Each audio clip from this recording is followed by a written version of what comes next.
Are you a student, or do you know someone who is a student and may benefit from a few study tips? If you do, make sure that they take a look at this video.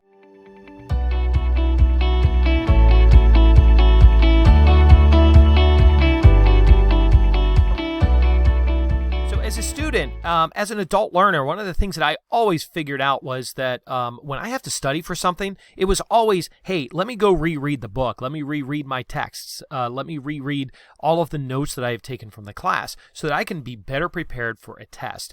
And what I have found is that in our education literature, rereading is actually one of the worst things that we can do. And particularly if we reread anything with massive amount of input. That seems to be our problem. We put a lot of things into our brain, but we don't practice on trying to get that information back out, of course, until it's time for a test. So we're going to learn a little bit about some retrieval practices. And one of the things that I am going to show you is currently a program that is available online called Quizlet is one aspect. There's another one that I'm going to give you an example of which you can do on paper, but also has an equivalent part to it called Anki Web, A-N-K-I Web. And those are some flashcard programs that you can use to help start that retrieval practice. And we'll take a look at what we're talking about here.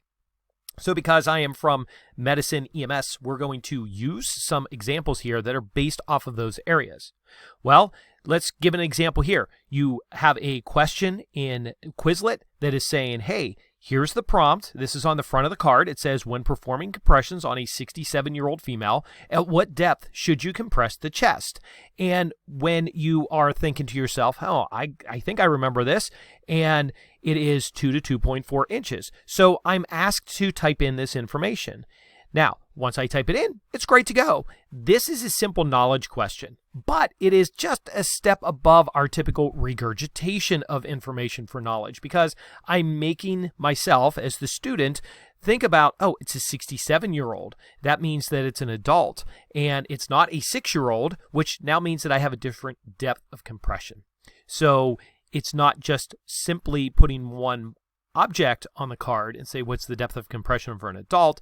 I'm now asking that a little bit more, asking myself as a student, do I recognize that this is an adult? Because now that's how I would be doing CPR on somebody in the real world. I would not say, oh, excuse me, are you an adult? That's not what I would ask. I would have to assess them to determine whether or not they were an adult. Let's take a look at another question. So another question I may put on my card could be, during a cardiac arrest, what is the dosage of epinephrine? Pretty straightforward. I'm pulling one specific area out of a medication and asking what the dosage is. So I type in 1 milligram. And if I type it in and all of a sudden I realize, you know what? I did not put it in there correctly.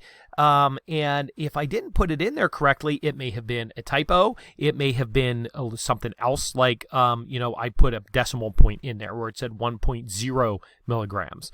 Probably not a problem, and that's why there is this nice little thing over here that says override I was correct, because they're not flawless.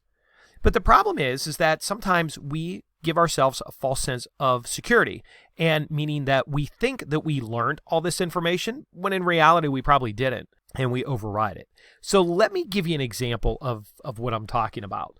So let's take a flashcard, and on the one side of the flashcard I put aspirin. Now, I flip that flashcard over, if it's paper, and I'm going to write some other things on here. If it is in something like a digital format, like Anki Web or Quizlet, as you see here, I can put more information on here the same way. Makes no difference.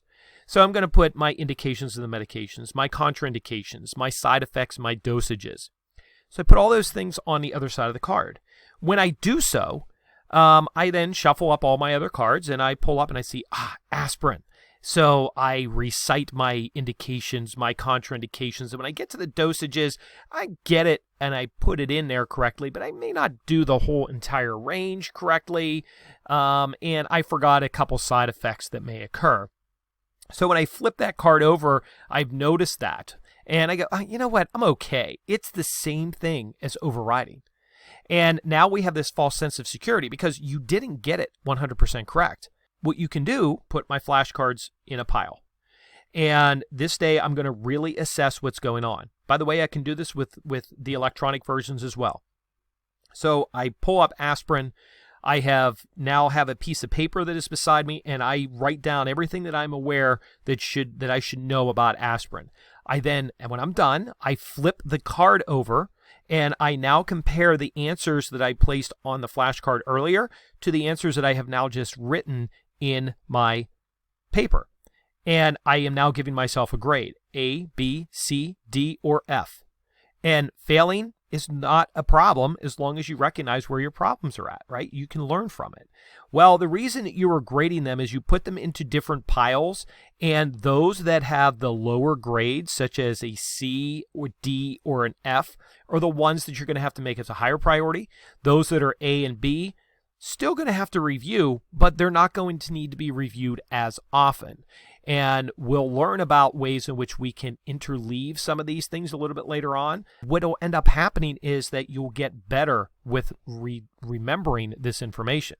Now, that's not the way that we're always going to work it into the real world. Another time, you're going to sit down and you're going to take a look at that flashcard, and it says aspirin. And I'm going to say, oh, I remember that I can give this to people that are experiencing chest pain. But I'm going to run a scenario through my head, and I'm going to make it so that I test myself on indications, contraindications, side effects, and I'm running this through where I say, sir, do you have any allergies to medications? And he says, yes, I am allergic to acetylsalicylic acid. And I realize that, that's aspirin. And when he says that, I'm going to say, okay, well, what happens when you experience that? And he tells me that he has hives. So now I do see that it's a true allergic reaction. And I just let that scenario continue to go down a pathway that's in my mind. What if? And essentially what you're doing is you're retrieving a lot of this information. You're making it more useful to the things that you are actually learning in class. It's not about the grade. It's about what you're learning. You are learning this information, yes, for a test, but you are learning this information for your success in life and in your career. Hopefully this was a good tip for you. Keep checking back, and we'll see you soon.